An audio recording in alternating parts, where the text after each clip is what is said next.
noches, hermanos de la Iglesia Bíblica Maranga y amigos que gentilmente nos sintonizan. Una vez más ya estamos aquí conectados, sobre todo con la palabra del Señor, la cual no vuelve vacía. Esa es siempre nuestra oración, nuestra confianza y nuestra experiencia también. No somos ajenos al efecto de ella, por el contrario, también la necesitamos. Estamos ya listos para abrir la palabra de Dios, habiendo tenido esta mañana de domingo, primer domingo del mes de julio, nuestro tiempo de cena como iglesia, un tiempo de renovar, reforzar nuestra comunión.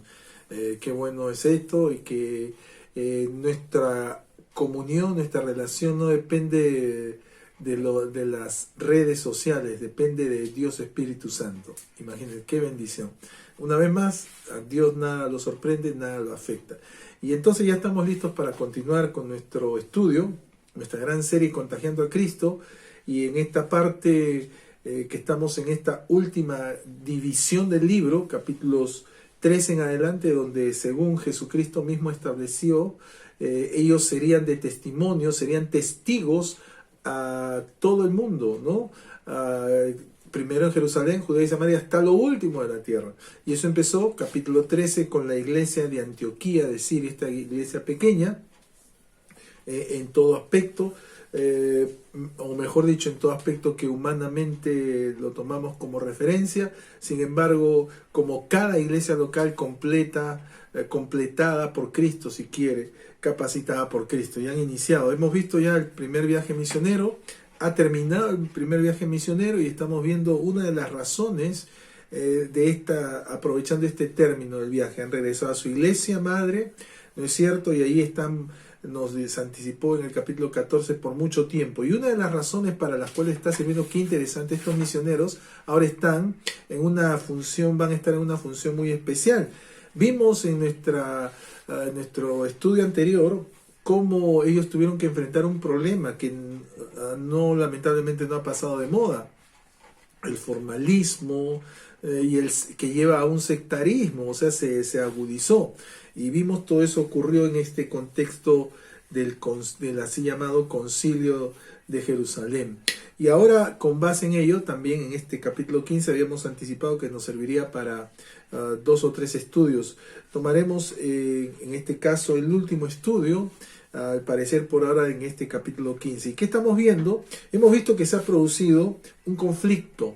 En este caso ya no es un conflicto, un problema, una dificultad en el contexto de oposición o persecución. Ya lo vimos, no. Ese es un conflicto de fuera. Y sabemos que los conflictos de fuera en la historia, siempre que se presentan cual león rugiente, han sido más bien de bendición. Como dijera un escritor, un autor, la semilla de la palabra fue regada por la sangre de los mártires. Siempre fue una bendición. Más bien la que ha causado dificultades han sido los problemas de dentro. En este caso, Satanás, que se presenta y aprovecha estas circunstancias como la serpiente. Y entonces estamos refiriéndonos a ese tipo de conflicto de dentro de la iglesia. Y hemos visto allí, ya lo reitero, lo hemos mencionado, el problema del formalismo y del también, en ese caso, lamentable sectarismo. Con base en ese conflicto, estamos viendo que en este caso era un conflicto que aparentemente comprometía a 2 iglesias. ¿Y por qué? A propósito, porque la obra, recuerde, es responsabilidad de la iglesia, es el instrumento. En este caso, 2 iglesias locales. Las 2 que hasta ahora hemos conocido. La iglesia que podríamos llamar madre, la de Jerusalén, esta mega iglesia con más de 8.000 personas. Y esta pequeña iglesia, la iglesia misionera, la de Antioquía. Y entonces, con base en esto, vamos a hacernos esta pregunta. ¿Qué componentes, no es cierto, tienen los conflictos en las misiones? Cuando hablamos de problemas en las misiones, en ese contexto interno propios de las misiones, ¿qué componentes encontramos? ¿Qué componentes tienen estos conflictos en las misiones? Y vamos a analizar en esta noche dichos componentes y cómo es necesario considerarlos para, en ese sentido, solucionar y tratar estos conflictos. Así que estamos usando, ¿no es cierto?, jugando con la palabra cual raíz, sufijo, prefijo, la palabra misión. Y en esta noche vamos a hablar de la comisión. Anteriormente hablamos de la omisión, hoy vamos a hablar de la comisión. Antes oramos unos instantes. Señor, te damos gracias por tu palabra, por darnos la oportunidad de abrirla. Qué gozo es que nos puedes enseñar. Tu Espíritu Santo nos habla por medio de tu palabra, para que podamos aplicarla a nuestra realidad individual, familiar, congregacional, Señor. Y cuánta necesidad hoy de seguir compartiendo, haciendo la obra de evangelización, alcanzando con la misión a todo el mundo. Bendice estos minutos a cada uno de nuestros sintonizantes, aquellos que se han conectado. En el nombre de Jesús. Amén.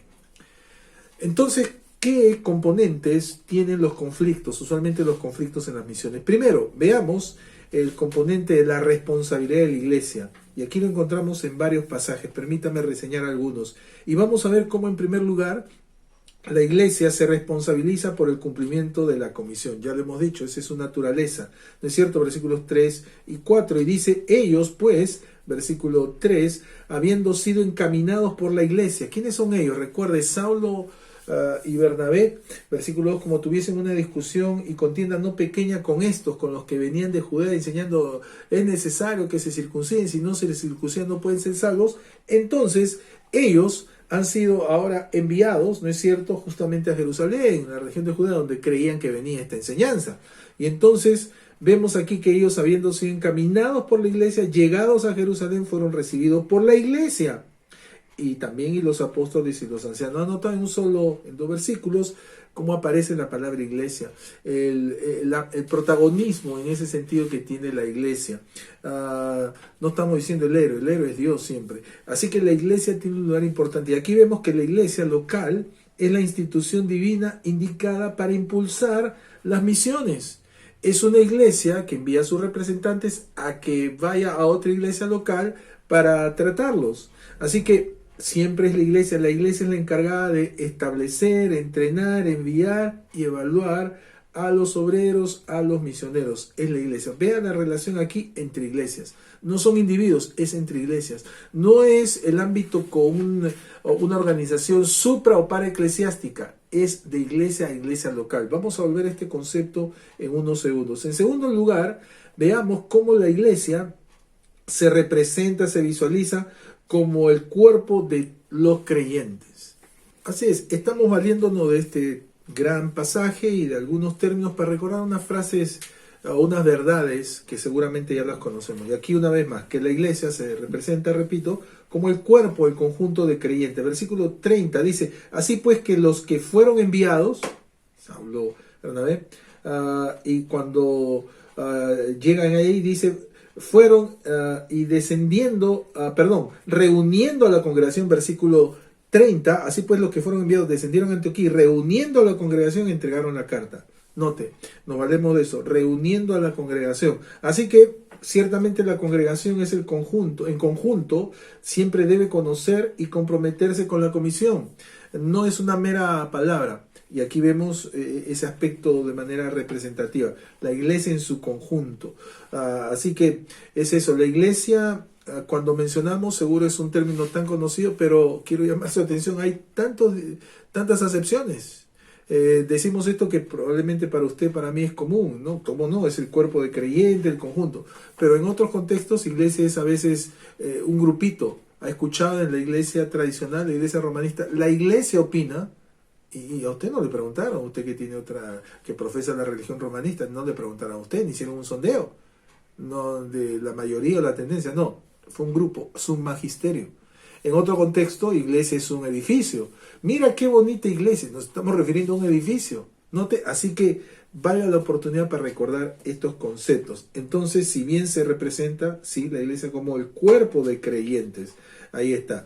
Tercero, estamos hablando de la responsabilidad de la iglesia se relaciona con congregaciones cordialmente, de manera cordial. Versículo 33 dice, y pasando algún tiempo allí, está hablando de Judas y Silas, que han acompañado a Pablo en su retorno a Antioquía de Siria, y pasando algún tiempo allí, fueron despedidos en paz por los hermanos para volver a aquellos que los habían enviado. Nota, una iglesia envía, otra iglesia recepciona.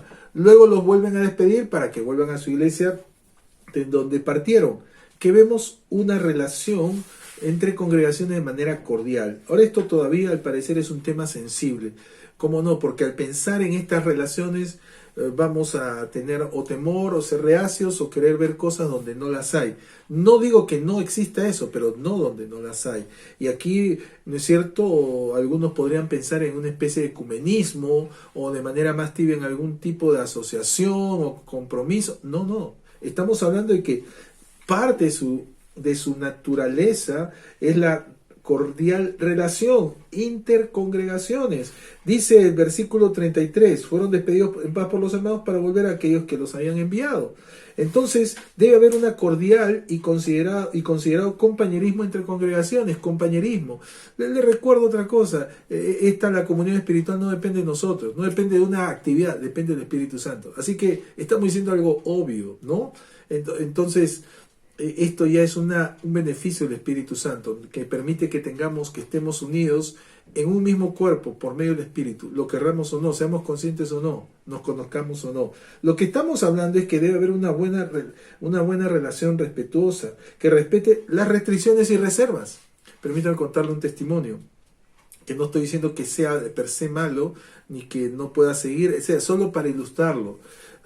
Cuando yo me crié como nuevo creyente, hace varios y muchos años, aprendimos que obviamente los creyentes tienen que andar ordenados. Por ejemplo, al ir a otra iglesia, obviamente de la misma fe y práctica, tienen que andar y ir a buscar continuar su crecimiento, y para eso qué importantes son las cartas de recomendación, las cartas de transferencia, cómo no, y viceversa. Si un creyente venía, se pedía, obviamente entre iglesias. Hasta ahí muy bien. ¿Por qué? Porque en el Nuevo Testamento la participación en ese contexto del protagonismo de las iglesias, cómo no, pero me advirtieron, me enseñaron que eso no podía ser a otra iglesia que tuviera un título diferente al nuestro. Seguro movidos por el celo, lo cual comparto, pero no necesariamente eso. Hemos aprendido, y así hacemos en nuestro ministerio, que el tener educación, el ser amables, no compromete, no quita, como dice un dicho o como dice la Biblia, vuestra gentileza sea conocida delante de los hombres, y no compromete para nada nuestra independencia, autonomía local, para nada. Estamos hablando de compañerismo, no estamos hablando de compromiso ministerial.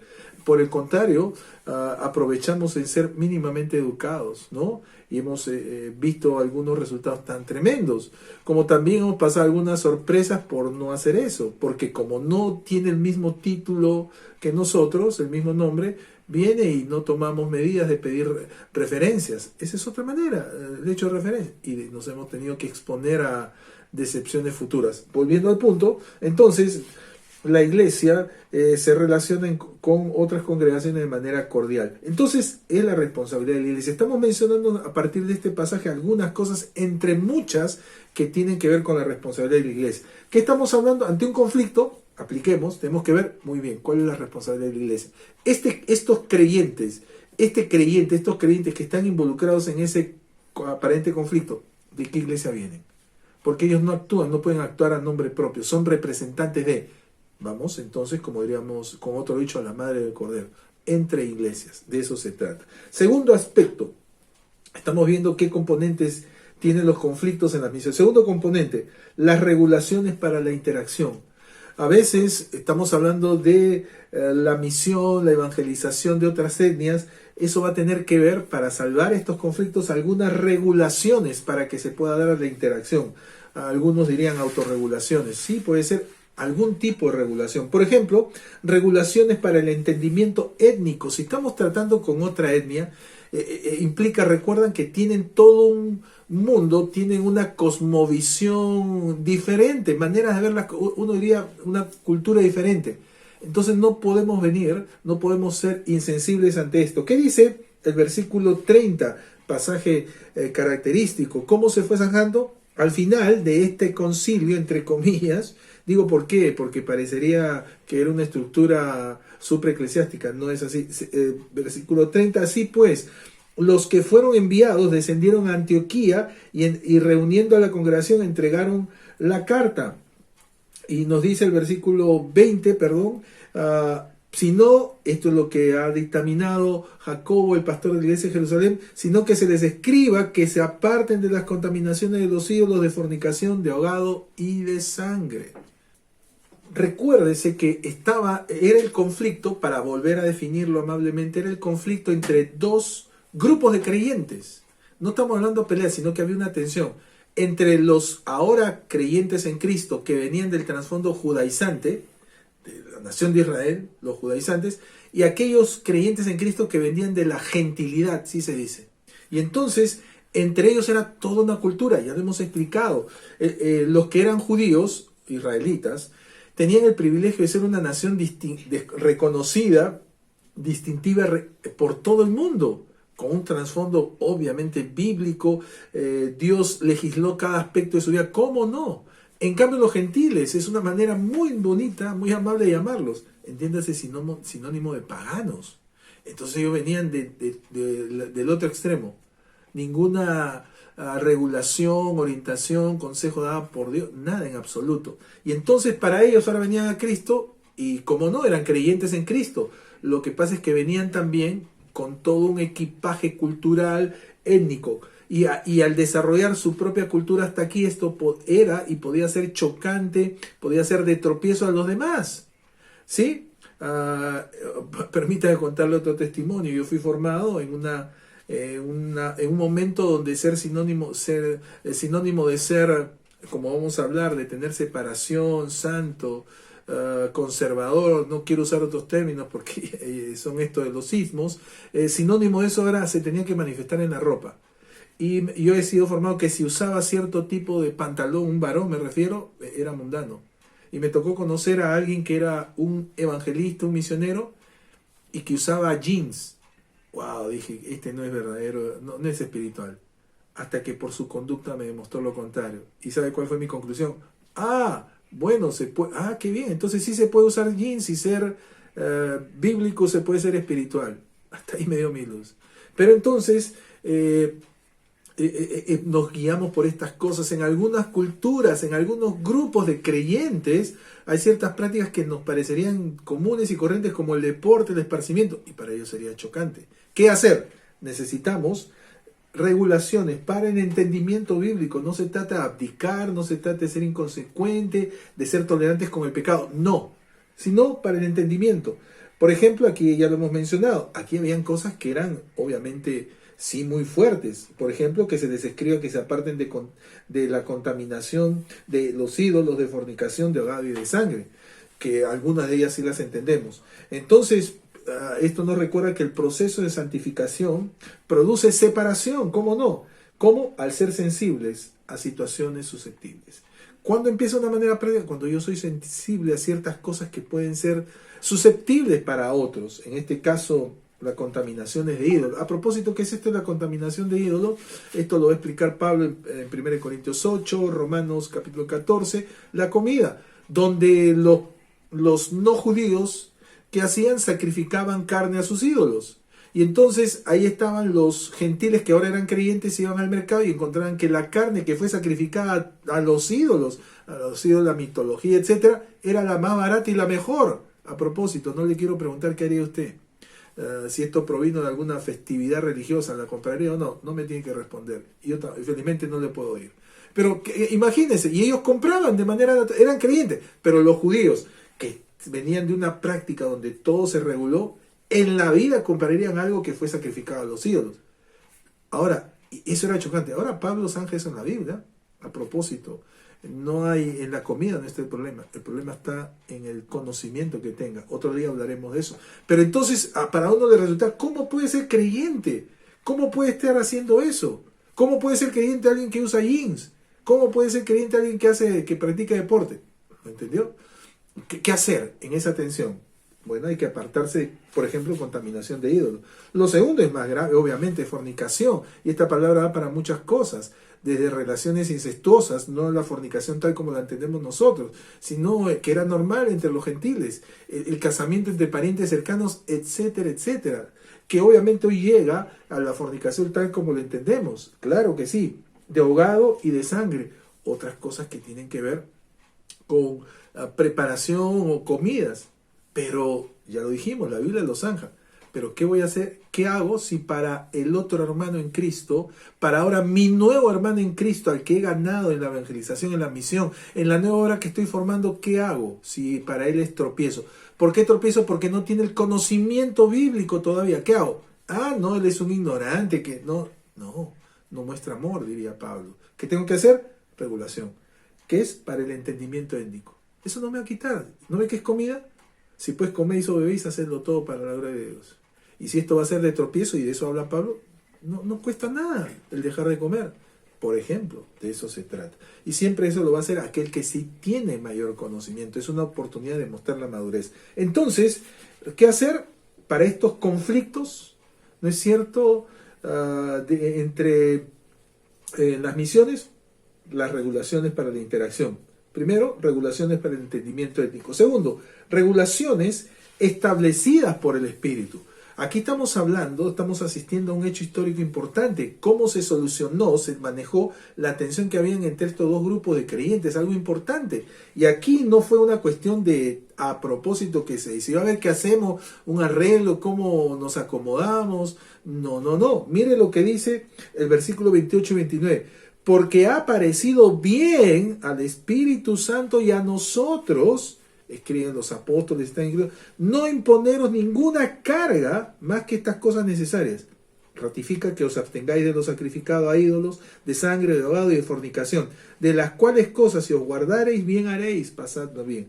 Entonces no fue una decisión meramente humana, por el contrario, fue una decisión totalmente inspirada, Dios Espíritu Santo, a la cual ellos la reconocieron que así era. Estamos asistiendo a un hecho histórico. Y eso va a tener que pasar cuando evangelizamos a un nuevo grupo. Eso tenemos que entenderlo. ¿Cómo vamos a hacer? Entonces, aquí está. Ahí ocurrió que fueron regulaciones establecidas por el Espíritu Santo. Así que esto no es un acomodo, no es una cuestión de contextualización cultural o toda esa cuestión. No, a propósito fue por el Espíritu Santo. Esto nos recuerda que para trabajar en misiones se requiere mucho discernimiento, justamente para poder deslindar qué es mi cultura y qué es lo que es, cuál es lo cultural, qué es lo escritural, y no estar enseñando mis costumbres, preferencias y tradiciones, sino enseñar la infalible palabra de Dios. Estamos viendo entonces qué componentes tienen los conflictos en las misiones. Ya hemos visto dos de ellos, ¿no? La responsabilidad de la iglesia. Luego hemos visto las regulaciones para la interacción. Recuerden, no se trata de sacrificar lo bíblico, no, sino ciertas regulaciones que tienen que ver con aquellas cosas que no son imprescindibles, por decirlo de alguna manera. No se debe poner en riesgo la palabra de Dios, los absolutos, la doctrina, no. Son cuestiones, en todo caso, como para tomar algo fresco, con formas que hemos visto, con tradiciones, etc.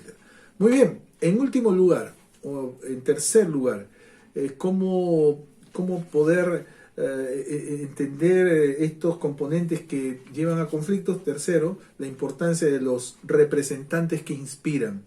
Y aquí vamos a notar que, además de esto, cómo se zanjó doctrinalmente la enseñanza. Recuerda, el Espíritu Santo no fue una cuestión que se le antojó a alguien, una opinión. No. Fue Dios Espíritu Santo. Estamos frente a un proceso de inspiración, si usted quiere, en la relación entre etnias, ¿no? Y que nos dan también base para considerarlo y aplicarlo a otros aspectos. Pero, además de eso, vamos a ver aquí la importancia de los representantes que inspiran. Y entonces se zanjó, se estableció la doctrina para la enseñanza y práctica para que se llevaran bien estos dos grupos de creyentes. Pero esto tenía que ser llevado acompañado por dos representantes. Y aquí que vemos que se establece, ¿no es cierto?, que juntos con Pablo y Bernabé, recuerden, el problema ocurrió ¿no es cierto?, en el norte, en Antioquía de Siria. Entonces ellos dicen, de repente viene Jerusalén, se dispuso que subieran. Es una manera geográficamente, en nuestro mapa está hacia abajo, pero que subieran. Entonces llegan allí, entonces ven, acuerdan, se establece la solución doctrinal, etcétera, y allí vemos que ellos dicen que vuelvan a su iglesia llevando estas cartas, lo doctrinal que hablamos, pero que no vuelvan solos, que los acompañen dos de ellos. Veamos entonces, hablemos de este aspecto de los representantes que inspiran. ¿Cómo fue esto de la elección? Primero, el proceso de la elección. Versículo 25. Dice, nos ha parecido bien, habiendo llegado a un acuerdo, interesante, en armonía, elegir varones y enviarlos a vosotros con nuestros amados Bernabé y Pablo. Y aquí está el proceso de la elección. ¿Cómo fue el proceso? Y nos sirve para recordar algunos principios. La armonía se manifiesta en acuerdo y este acuerdo hace que se amplíe el alcance. Justamente ellos entendieron la necesidad de la buena relación y establecieron ahí, eligieron a estos, ¿no? Habiendo llegado a un acuerdo. ¡Qué tremendo! Es cierto, hay momentos en que es necesario tomar algunas decisiones, entre comillas, nuevas decisiones, más decisiones, y a veces lo hacemos, en el mejor de los casos, siguiendo de manera incorrecta modelos no bíblicos, no congregacionales. En el mejor de los casos, aplicando el democratismo, la mayoría, como si lo que diga la mayoría va a volver correcto o lo incorrecto, como si lo que diga la mayoría, por ejemplo, va a ser piadoso o lo pecaminoso, pero la mayoría lo dice. Ya hemos hablado también del populismo. Entonces, el tema, sí como no, es importante en ese sentido de que haya no solo armonía, y es bastante, sino obviamente que haya armonía para lo correcto. En segundo lugar, hemos visto el proceso de la elección, veamos el perfil de la selección. Versículo 22, y este versículo va a resumir varios aspectos. Entonces, pareció bien a los apóstoles y a los ancianos, están hablando de Jerusalén, con toda la iglesia, elegir de entre ellos varones y enviarlos a Antioquía con Pablo y Bernabé. ¿A quienes eligieron? 2 puntos. A Judas, que tenía por sobrenombre Barsabás, y a Silas, varones principales entre los hermanos. Y este pasaje nos da para notar varias cosas de este perfil de la selección. ¿Por qué digo selección? Seguro, si usted es varón, está muy familiarizado y de gran parte de nuestro contexto de Latinoamérica con el fútbol, donde hablamos de selección, el seleccionado, la selección. No dicen la elección, ¿por qué? Porque no es que porque quienes están de acuerdo, más siempre la opinión dice, no, nosotros queremos, ¿por qué no juega este? Y no pasa nada, no pasa nada, porque hay un entrenador que selecciona. De entre los jugadores de dicho país, selecciona. De eso se trata. Entonces, veamos el entendimiento para la selección. ¿Qué dice? Pareció bien. Versículo 22, pareció bien. Una vez más. Veamos el encargo de la selección. ¿Qué pareció bien? Enviarlos a Antioquía para acompañar. ¿No es cierto? Ese era el encargo, era acompañar. Ellos no iban necesariamente para comunicar, no era su iglesia, no hubo intromisión, era para acompañar. Tercero, el estándar de la selección. ¿Quiénes eran ellos? En una sola palabra. ¿Qué dice el versículo 22? Principales. Viene una palabra griega donde viene nuestra palabra hegemonía. Eran personas muy importantes. Obviamente, importantes por su testimonio, por su vida. No era cualquiera. No dijo, a ver, ¿quién quiere? ¿Quién puede? A ver, hagamos. No. Eso nunca es propio de la Escritura. Por eso es selección. De entre los hermanos, seleccionaron a principales. ¿Notó? Así que ahí está el perfil de la selección. Cuarto, veamos la entrega de esa selección. ¿Qué nos dice el versículo 26? Aquí, hombres que han expuesto su vida por el nombre de nuestro Señor Jesucristo. Ahora sabemos por qué eran principales. ¿Qué eran? Eran dos creyentes solícitos en servir, sufrir y aún sacrificarse para su Señor. Ese era el tipo de la selección. Es el criterio para seleccionar. ¿Notó? Ahí está. A propósito, anotado los nombres. ¿Recuerda cuál era el equipo? ¿Quién era el equipo? Era Pablo y Bernabé. Salió como Bernabé y Saulo. Ahora era el último, ahora el postrero fue el primero. Pablo y Bernabé. ¿Ya anotado? Muy parecidos. ¿Quiénes fueron? ¿No es cierto? Ahí está Barsabás, muy parecido al nombre original en griego de Bernabé, Barnabás. Y a Silas. ¿Recuerda el otro nombre de Pablo? Saulo. Si usted mantiene las mismas letras, lo podrá recordar. Más allá de eso, es una supuesta coincidencia. Bueno, yo a veces no tengo tanta fe para pensar en coincidencias, prefiero creer en las similitudes, en que Dios tiene un propósito. Aquí está estos. Hemos visto entonces el proceso de la elección, hemos terminado el perfil de la selección. Veamos por último el propósito de la misión. Versículo 32. Dice así: y Judas y Silas, recuerda Judas, tenía por sobrenombre aquí en el versículo 22, Barsabás, Judas y Silas, como ellos también eran profetas. Seguimos descubriendo el perfil. No eran cualquiera. Eran profetas. ¿Qué hace un profeta? Después de una coma viene una definición. Consolaron y confirmaron a los hermanos con abundancia de palabras. ¿Cuál fue el propósito? Dijimos anteriormente de acompañar. Estábamos cortos, casi equivocados. No era solo acompañar. Era, como hemos visto aquí, aconsejar, animar. ¿Qué dice aquí? Profetas. Y aquí vemos excepcionalmente la función del profeta neotestamentario. El profeta neotestamentario no tiene nada que ver que revela, que muestra. No, eso estaría diciendo botemos la Biblia. El profeta neotestamentario, ¿qué hace? Consuela y confirma. Y a propósito, a los creyentes, ¿cómo? Con abundancia de palabras. ¿Usted conoce un creyente que no haga esto? No es tal, no es profeta. ¿Otra coincidencia? No. ¿Recuerdan que había en Antioquía? Profetas y maestros. Profeta era Bernabé, maestro Pablo. ¿Y qué hacen? Envían aquí también a profetas. Qué similitud, qué armonía.